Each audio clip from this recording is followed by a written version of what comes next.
awful. That's it, it's getting it now.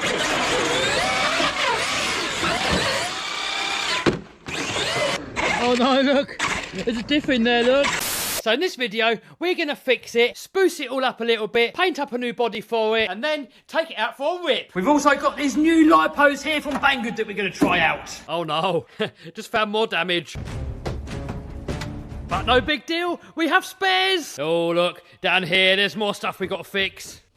Here's my silver YouTube play button that you get once you pass 100,000 subscribers. And at 1 million subscribers, you get a gold one. So guys, if you like these videos, subscribe. Because look, 65% of you viewers are not subscribed. And subscribing's free. It doesn't cost you a penny. And also, smash the bell so you don't miss any future videos. Because we've got plenty of cool stuff coming up soon. I finally ordered all the parts to finish this monster truck. And it's going to weigh around about 5 tons and do 0 to 60 in around 4 seconds, which for something that size is pretty amazing. It's getting tyres that are like 66 inches tall, 1500 horse engine going in there, 30-inch travel shocks on there, and a Chevy C10 body, so it's going to look a little bit like this. And yeah, we're going to paint it in our legendary red. So this is the same chassis that the Gravedigger team uses, and I've never built a monster truck before. I haven't got a clue what I'm doing, but hopefully together we can figure it out. And then I'm also hoping to move out of this workshop, hopefully in the next few months. I'm looking for a new house with a bit of land and a workshop on site so we can build RC tracks in the garden and all that kind of stuff. But guys, I'm looking every single day and something perfect has got to come up. So as soon as something comes up, guys, we're going to go and have a look at it. And then we're going to supercharge the Lambo. So yeah, subscribe and smash the bell so you don't miss any of it. And we've got helicopters to fly, we've got helicopters to build. Anyway, enough waffle. Let's start wrenching.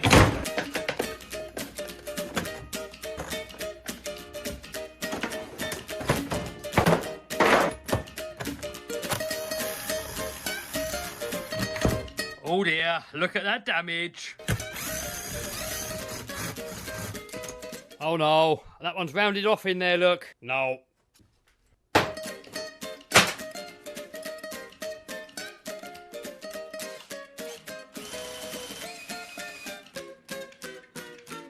When in doubt, give it a clout!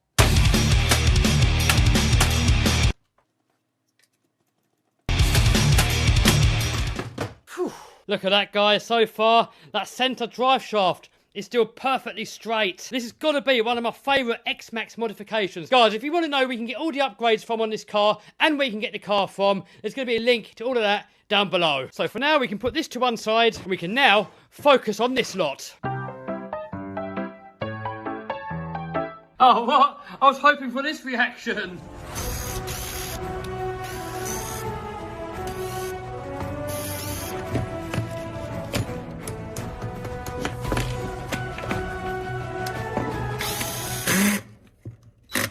Oh no, not another rounder.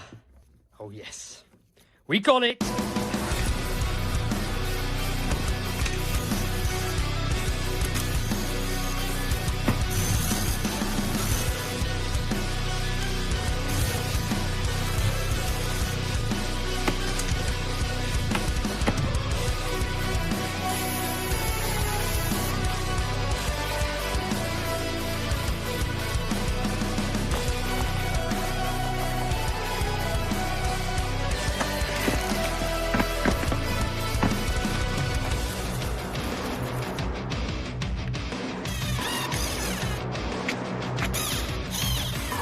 So a lot of you guys always ask about these power tool tips. Well, the ones that I use are these ones here. If you want to know where you can get them from, there's going to be a link down below. And then these ones here are my favourite hand tools. There's going to be a link to these down below too. And when doing screws up with these, it's always best to do them up most of the way, then do the last little bit up by hand. Otherwise, you run the risk of stripping out all your threads.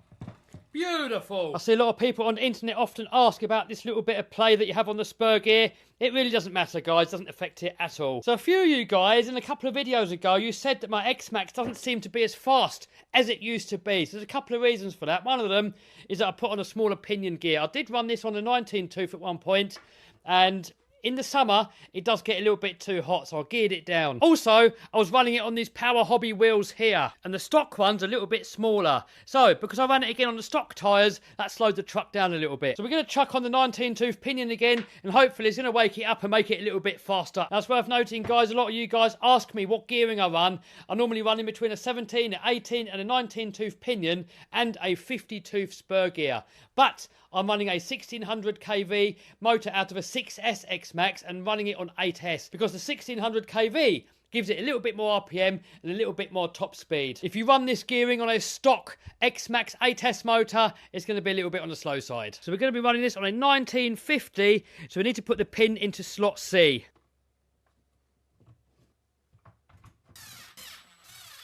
I'll tell you what, guys, I really love the X-Maxx motor mount system. You've got the 4 screws on the bottom, you've got the pin system. It means you haven't got to set any mesh. You just put the pins in the right slot, put the motor in, and all your mesh is set.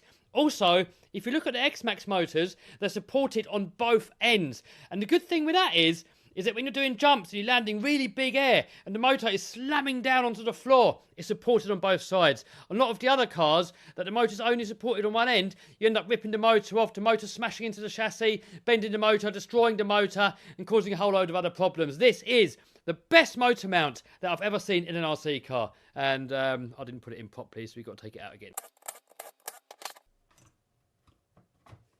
That's better, look, it's sitting in that groove now. A lot of people complain about these pinions coming off on X-Maxxes. You've got to use some really strong thread lock. I use this Loctite 270. This is actually stud lock and it's supposed to be permanent. I mean, you can get it off again. You just got to apply a little bit of heat and it will come off again. But I definitely put quite a lot of this on there because I do not want this to come off once you're out on the field bashing. And the other thing is, if this does start coming off, what happens is that you ruin the flat spot on the motor. And then, once that happens, it's going to come off all the time. And the great thing about these tools here, look, they've got slots in there. So you can put in another wrench and you can really tighten stuff up really tightly. Beautiful!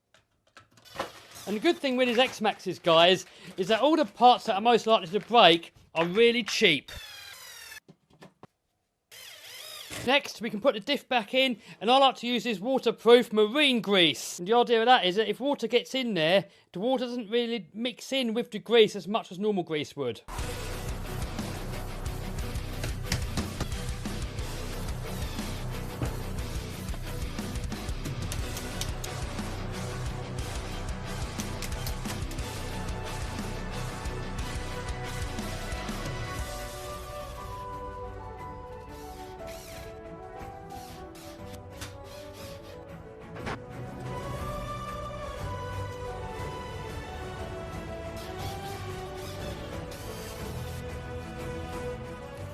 Uh-oh, just noticed a little bit more damage. Subscribe.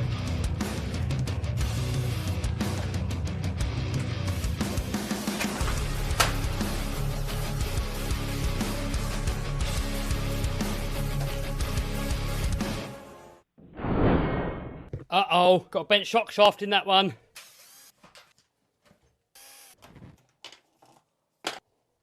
Oh yeah, that is really tight. Maybe not a bent shock shaft though. Might be something else going on in there.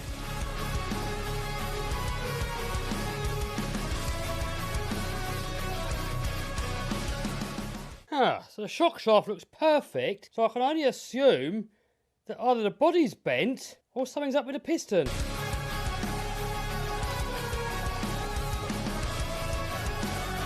I think it's a piston, guys. No idea what happened to that. Maybe it's got a crack in it. That is very strange, because it looks fine, but obviously it isn't. So I've got a brand new one here. So shaft in, look at that, perfectly smooth. Next washer, then piston. Oh yes, that slides down there lovely. And lastly, nuttage. Oh, look at that, moves lovely. It probably would have been easier if we were taking the bottom off, but oh well, it's done now. Shock oil back in. I know some of you guys are going to be cringing and crying that I'm putting the old shock oil back in. But guys, chill. It's just a toy. And you're not sitting in it. And then we can go ahead and top it up just to get it up to the top. I know some of the racers out there are going to be cringing, but I don't care. It's my toy and I can do with it what I want. Oh, hold on. Beautiful.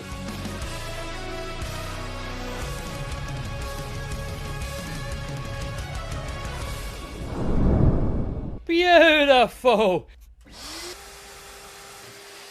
So here's all the parts that we broke in that last bashing. So the complete rear bulkhead, rear shock tower, steering plate, this little piece here that goes underneath the bulkhead, and a shock piston. Guys, it's probably around about $30 or $40 maybe to replace all that. So for a whole day out fun, I don't think that's too bad. I maybe break about 2 of these a year. It's no big deal. It's a little bit of work fitting it on, but guys, this is my favourite all-time basher. And if you haven't got one, you should definitely get one. So next, let's paint up the body shell. So this body here is the Proline Raptor. I'm going to put a link to this body down below if you want to know where we can get it from. So next, we're going to stick on the window masks. Then we're going to rough up the paint surface so the paint's got somewhere to stick to. Then we're going to degrease it. And then we're going to paint it red. And once the red's dried, we're going to go over the top of it with some white, because that's going to make the red pop more. So here's a body that we backed with black, and it makes it a bit duller. And then if you look at this one here, we backed it with white. It just makes that red pop a lot better. Oh, guys, this is going to look epic. Waffle, waffle, waffle.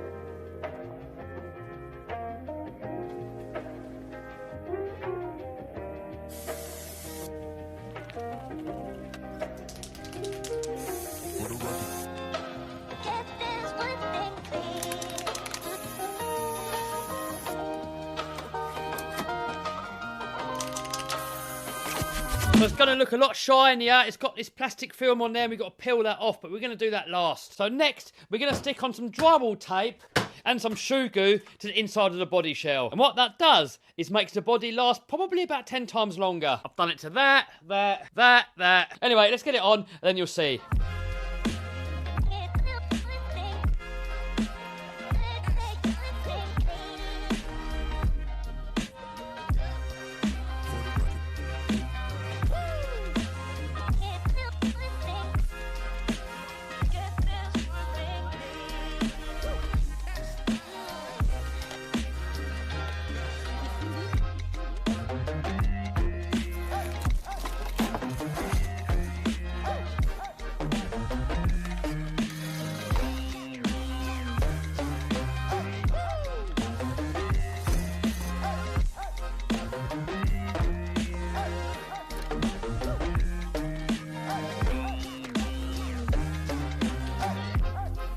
So next, we need to get a little bit of protection on there. So I've got this rear boot lip, whatever you want to call it, to put on there. Trouble is, this one here is made for the stock body, so we've got to have to cut it out a little bit. Also, I've got these RPM roof bars here to protect the roof a little bit. And don't forget, guys, a link to everything in this build is down below.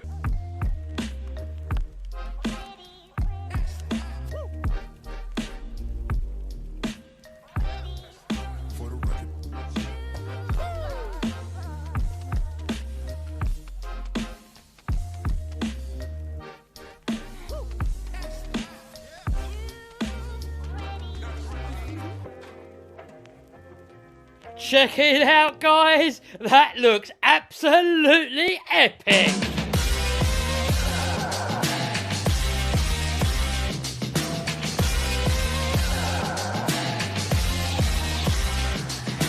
So I now run these IC5 connectors, and these lipos comes with XT60s, so we've got to change them over.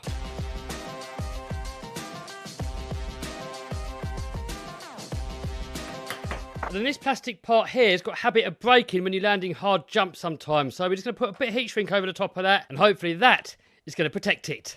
Boom! All right, let's take it for a rip. Oh, we got snow, but that won't stop us. What the hell is this? Oh, look, we got Claire in the house.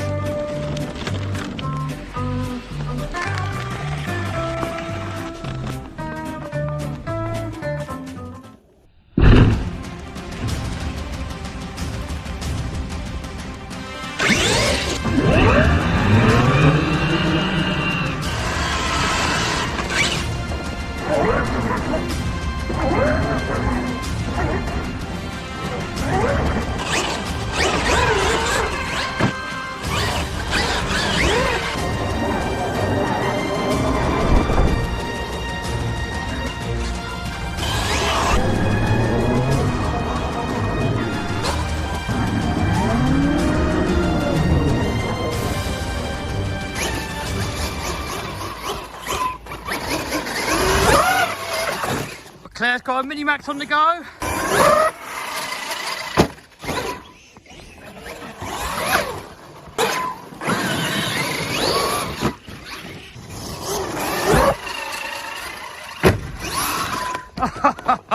Tumble wumble footage.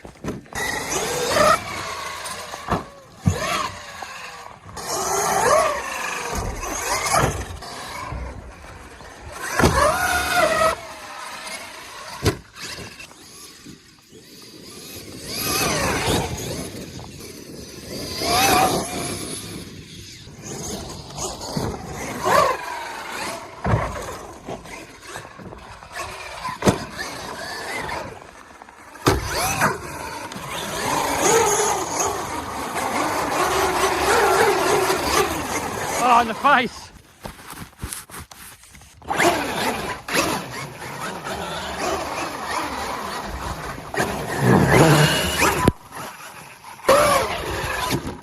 How did that land?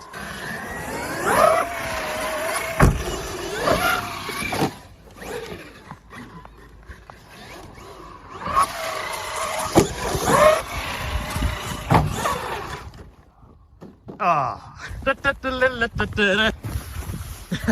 Footage.